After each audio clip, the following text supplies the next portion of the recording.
Hey there, guys. My name is Ben, and you are watching the Be a Hero gaming channel, where we talk about games and how you can be a hero in your real lives. This is going to be a multi-part series about card grading, which I have never done before, and so I'm going to take a little leap out and see what this card grading stuff's all about. Before I get to that, actually, let me just say the reason why this idea came up is because I was looking at some of these cards. I've got a couple cards here I want to show. I looked at these and thought, man, these look like, some of them look flawless to me. I don't see why this wouldn't get a 10. And I'm just really curious as to what is considered a 10. And so if I send these in, what's going to be a 10, what's a 9, what's an 8, and so forth. And so it's kind of a little bit more of an experiment for me to see what kind of grades these are going to get. And so I want to show you these here, and maybe you guys can give me some feedback down below for those of you that are more experienced in the card grading realm. And you can let me know, hey, man, I wouldn't even send that in. It's going to get a bad grade. Don't even send it. Another thing I thought of was, as I've been watching videos and reading about card grading, a lot of people have said, do not buy cards from TCGPlayer because you don't know what they're going to look like. You have to be able to look at the card before you buy it so that when you send it to get graded, it's going to get a decent grade. Well, that's another part of the experiment that's going to come next after this part probably, is I bought 7 cards from TCGPlayer that were classified as near mint. And I just want to see, what does that mean? What does near mint mean? And I want to get the cards and take a look at them and then send those to get graded. And just to prove either right or wrong, all these people saying don't buy cards from TCGPlayer. And I'm pretty sure I'm going to get a mixture of some good stuff and some bad stuff. We'll just have to wait and find out. But with that said, before we look at these cards here, I started thinking about these cards and what I think the grade is going to be and what the grade is actually going to be. And it's interesting how that applies to our lives. And I did a video about this recently about, me thinking I'm at a certain level and finding out maybe I'm not at that level. And actually it happened again today at work. Today at work, I had a moment where I was a little bit uncomfortable and felt kind of nervous, and always thought of myself as a pretty good employee and that I do a pretty good job. I had a scenario today where I wasn't quite as experienced as I would have liked to have been. And just a reminder to me to never get complacent with your skills, with your abilities. Don't think that, hey, I got this figured out, whatever it is. Whether it's being a spouse, nobody has that figured out, or a parent, nobody has that figured out. I don't think anybody's ever thought they did. But, at work or doing an activity, feeling like you're an expert, about graded cards, there's always stuff to learn. There's always levels to gain. And so it's just a reminder, again, not to make us feel bad that we're deficient, but to remind us that we're ever growing, we're ever progressing. That's our goal. Our goal isn't to be stagnant. Our goal isn't to be comfortable and to plateau. Our goal is to be constantly climbing. So with that said, let's take a look at a couple of these cards here. So I have this Gardevoir card here that, again, I know one of the things they grade on is the uniformity, the centering of the card, and it looks pretty centered to me. When I turn over on the back, I don't see anything on the back of this. I mean, this corner is a little bit white if you tilt it at the right angle, but if you just hold it flat, I don't see anything on this card that is a flaw. I don't see why this wouldn't get a 10. Again, we'll see. Now, I have 2 of these. This one, on the other hand, has that little white spot right there.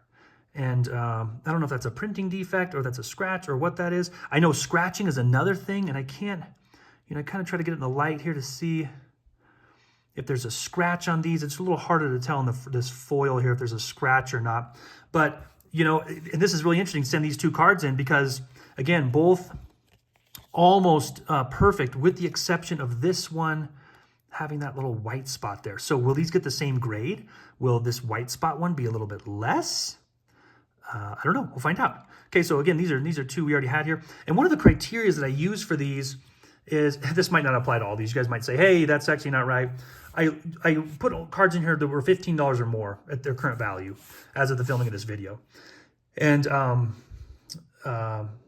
again, to spend $15 to grade a $15 card, is that worth it? I don't know. Probably not, but more of an experiment here just to see how these will turn out. So some of these are worth more than 15, some are 15. This one we actually just recently pulled yesterday. We had a couple of Shrouded Fable packs just sitting on our table here, and I told my son, let's just open this up really quick.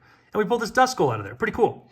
And again, we pulled it right out and didn't, again, look at, there's maybe this corner back there is a little white spot. Maybe not. Oh, you can see it in the black better. Maybe a tiny little whiff there. I don't know. But the rest of this, maybe a tiny whiff on this corner. I just don't see, again, where it looks pretty centered. I don't see why this wouldn't get a 10. I don't know. Will it? I don't know. So that's another one there.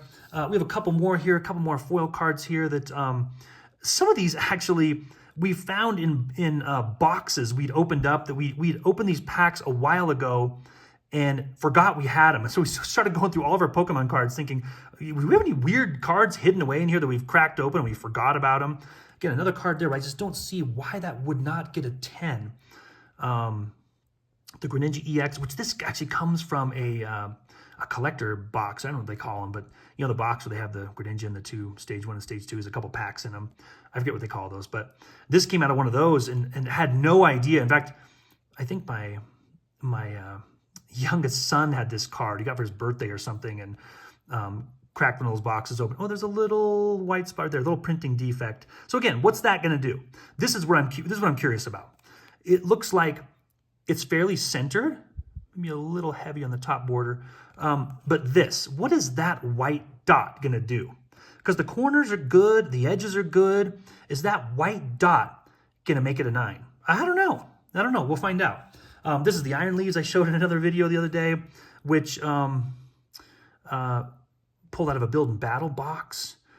Crazy pull there. But again, nothing. What was that? Dirt on there? Maybe that's just a piece of dust. Don't really see, again, why this, well, there's a little white spot in that bottom left corner maybe. But I don't know, is that little white spot enough to make it a 9? I don't know. We'll find out. Okay, so that's enough with the Pokemon cards there. Again, some of these Magic cards here, some of them I'm going to grade for sentimental value just because I want to put them in. I'm looking at you, Force of Nature. Just because for some of you who've seen some of my other videos, that is the first rare card I ever pulled out of a revised starter deck when I first started playing Magic. And it has some sentimental value to me. But some of these other ones, these are obviously not going to be 10s. This is a Desert from the Arabian Nights. And you can clearly see both bottom corners have a white spot on them there. So the back of this, this edge over here has got a couple of little, see these little nicks here. Is this going to be a 9? Is it going to be an 8? I don't know. I have no idea what this this Desert's going to be. But again, just kind of a cool card here that I've had for a long time, and maybe throw it in a case and see what the grade comes like. Again, here's my buddy, the Force of Nature. I don't know how this card has stayed in such great shape through all those years, but on the bottom there. Yeah, at the bottom you can clearly see there's some nicks on the bottom of that. This right corner, well, maybe this depends on the light. Clearly some nicks on the bottom of there. What's that going to make this? I don't know. But the front's pretty good. Again, it helps to not have the black border on that. The Shivan Dragon, I may or may not send this in. I don't know. This one isn't worth a crazy amount. Again, another card that was just really big to trade for back when I was in high school and kids were trading these. This is the card everybody wanted, was the Shivan Dragon. Oh, that's pretty toast there at the bottom. I don't know. Maybe this one wouldn't be worth it. I'm sure someone's going to say, don't send the Shivan Dragon. It's pretty beat up. I don't know. This card here, turns out, I had no idea. I had a couple of these Mana Vaults.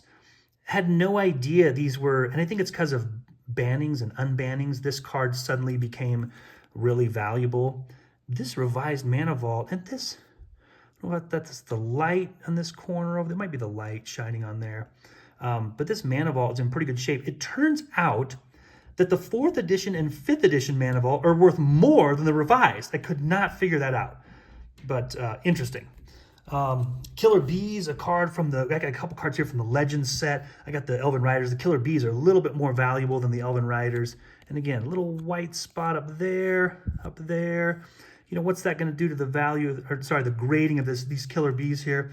I don't know. The back is pretty sharp, pretty good. I don't know if that's a dirt there or not, but looks pretty good on the back. And the centering is pretty good. I don't know. Is that little white dot in the top right corner, is that enough to give this a 9 or an 8? I don't know. We're about to find out. And this will give me a lot of information, and hopefully maybe it will help you too decide if you want to send some cards in for grading. These Elven Riders, the bottom corners, they're a little white maybe. Another card from the Legends set, long time ago. Oh, there's a white mark on the bottom. Wow, man, that looks a lot brighter. Oh, no, maybe that's dirt. Okay, all right.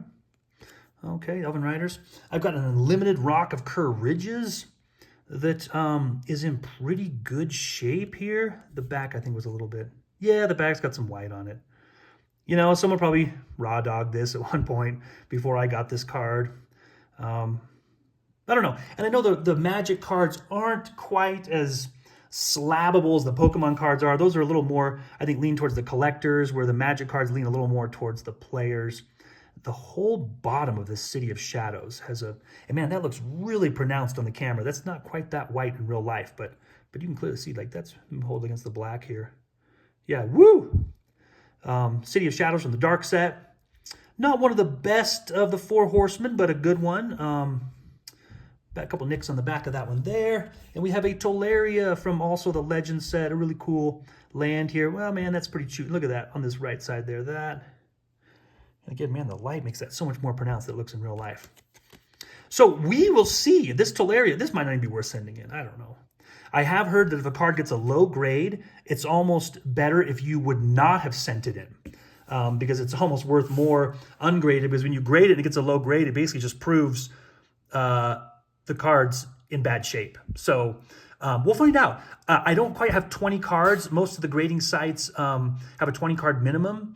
And so I think I have like 15 or something like that. So we'll have to dig up a couple more from... We haven't gone through all the boxes and binders yet. We'll go through those, find some more Pokemon cards. Maybe crack a few packs and see if we can get some out of there, because we got to get... I'm getting the ones from TCGPlayer, so that will give me 7 more. So that will give me 20. So it'll be an interesting experiment to see what are these cards going to grade, how are they going to look, or how are they going to grade based off of how they look. And then the cards from TCGPlayer. I want to do a video on both of those things to see how those come back and see, is it true that you cannot buy cards from TCGPlayer because they will, they'll say near mint, but we'll see. So as soon as those cards show up, we will do a video on those to show you what those cards look like, what a near mint card looks like from TCGPlayer. And then we'll send those in to get graded and see what the graders have to say about them. Again, guys, play games. I hope you guys are playing games, having a good time. I hope you're being a hero in real life, more importantly. I hope you're examining yourself on a regular basis. And if you feel uncomfortable in a certain situation or some anxiety or something, ask yourself, what is it about this situation that's making me feel this way? Do I need to level up? Do I need to do something to make myself more comfortable? Do I need to put myself in this situation more often so that it becomes more comfortable? Because that's usually the answer. Usually when you become nervous in a situation, it's because of something you have little experience in, or it's because you avoid it. So don't avoid those. Seek out those opportunities. Look for opportunities to be uncomfortable and to challenge your comfort zone. And pretty soon you'll be surprised about how comfortable you feel in those situations where before your nerves were just shot. Hey guys, thanks so much for watching. I hope this is helpful, and stay tuned for future videos, and we'll see what comes up of this. Take care.